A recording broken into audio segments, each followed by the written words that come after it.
Hey students, welcome to your favorite online app Eduauraa.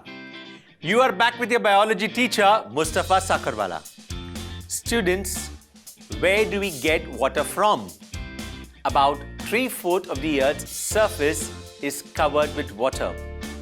That is why our planet, the planet Earth, is referred as the water planet. But do you know how much water is readily available for use?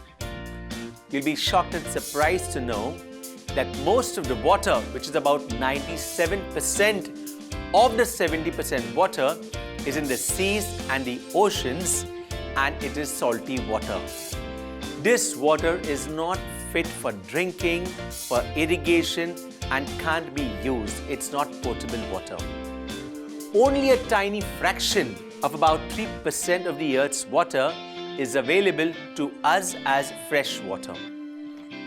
Now, out of this 3%, 2.997% is locked up in the mountains or glaciers or is buried deep inside the ground.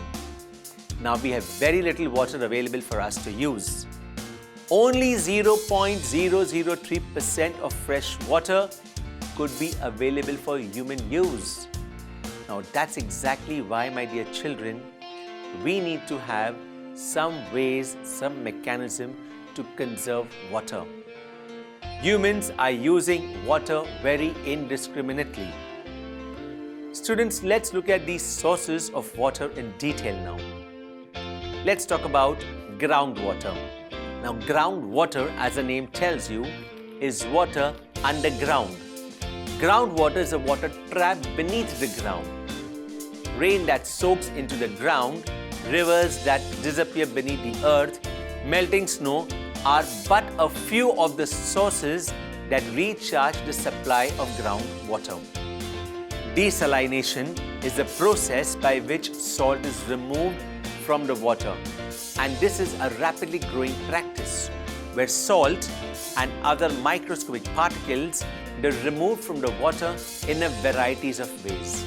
This is the most promising method, and this is possible through reverse osmosis. This process forces salt water through filters with microscopic pores that remove salt and other microbes. Reverse osmosis, my dear children, requires large amounts of energy, making it a very expensive process. Let's look at ocean water. Now, as I mentioned earlier, 97% of all the water on the earth is basically not potable water. It contains salt. That is ocean water. They have other impurities as well.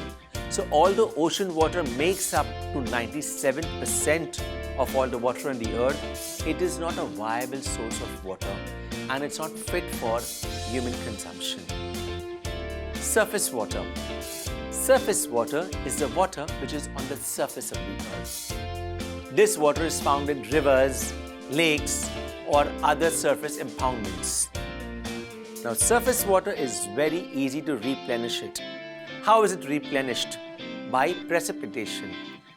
The naturally lost water through evaporation can be replenished by precipitation. Now, let's talk about ice cap and the glacial melting process. Of the 3% of the Earth's water considered fresh, 70% of that small amount is currently locked in glaciers and ice caps. In theory, frozen glacial and ice cap water could be melted and used, but the amount of energy needed to melt and transport these vast quantities of ice makes it economically practically impossible. Glaciers and ice caps can also play a very important role in maintaining and regulating the Earth's climate and the global temperature as a whole, making their preservation very, very important. Your biology teacher Mustafa Sakarwala is now signing off. I want you to get energized for a new interesting session coming up the next time. Until then, take care of yourself. Bye. Have fun.